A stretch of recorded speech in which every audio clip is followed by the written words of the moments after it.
Joining us now, former presidential candidate Larry Elder. Larry, it's great to see you. What's your reaction to this meeting today? You too. Well, Liz, I had a lot of reactions. Part of me wanted me to Trump to lecture this guy, to say, you know, that chair you're sitting in, made by capitalists.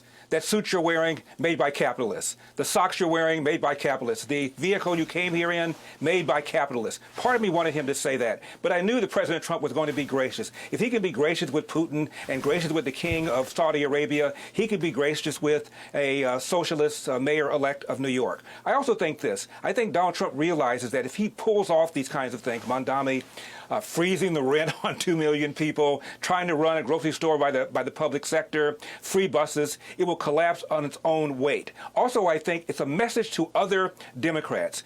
You can call me a fascist, you can call me a Nazi, you can call me a racist, you call me what you want. But when the sun rises next morning, I'll still be president. You can call Mamdani a commie, a socialist, a Marxist. When the sun rises the next morning, he's the mayor-elect. You have to deal with him. So I think it was a lesson to I think, the whole country, how to deal with people with whom you disagree.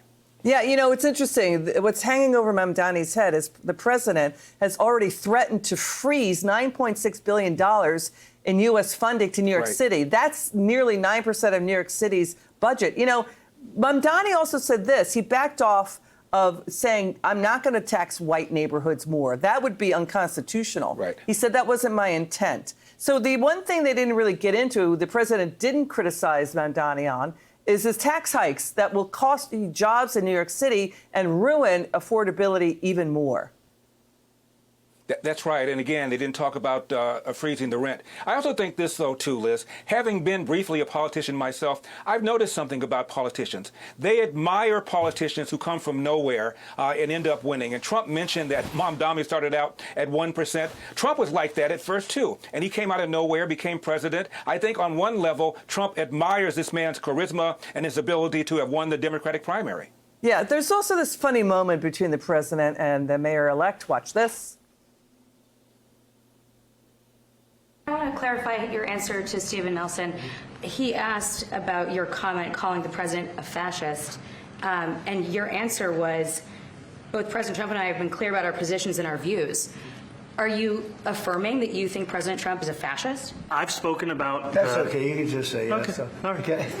It's easier. It's easier than explaining it. That's a funny moment. The president said yes. You could just say, yeah, you did call me a fascist. So the president seemed amicable. Yeah. He seemed gracious and open. He wasn't the, you know, the pugnacious president, and Mamdani wasn't either in the White House. Do you think Trump can turn Mamdani around away from his communist leanings, away from his big government is the answer to everything leanings? Because, you know, we've said it, socialists act like there are more, you know, saints in government than there are in the Catholic Church. The government is not always the answer. You see it in North Korea, you see it in Venezuela, you see it in places around the world where communism has failed and capitalist democracies have flourished. Well, that's right. It's failed everywhere. Look at East Germany versus West Germany. Look at North Korea versus South Korea. Look at Cuba versus South Miami, where a lot of Cubans fled. It's never worked anywhere. Trump knows that, and Trump is going to let him fall by his own weight, and then we'll find out exactly what happens. Don't forget, Trump also called him a commie and didn't repeat that either. So. What I hear on that. What do you think AOC and Bernie Sanders are going to think about this meeting and Elizabeth Warren? Well, I think that they won't care.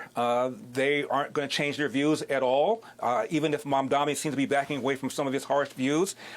These guys are hard left people. They believe rich people need to pay more in taxes. They believe that health care is a right. They believe what they believe. They're not going to change any. All right, Larry Elder, you're great to have on the show always. Thank you so much. Now we're moving on to this. Anytime. Watch Happy this. Thanksgiving. You too.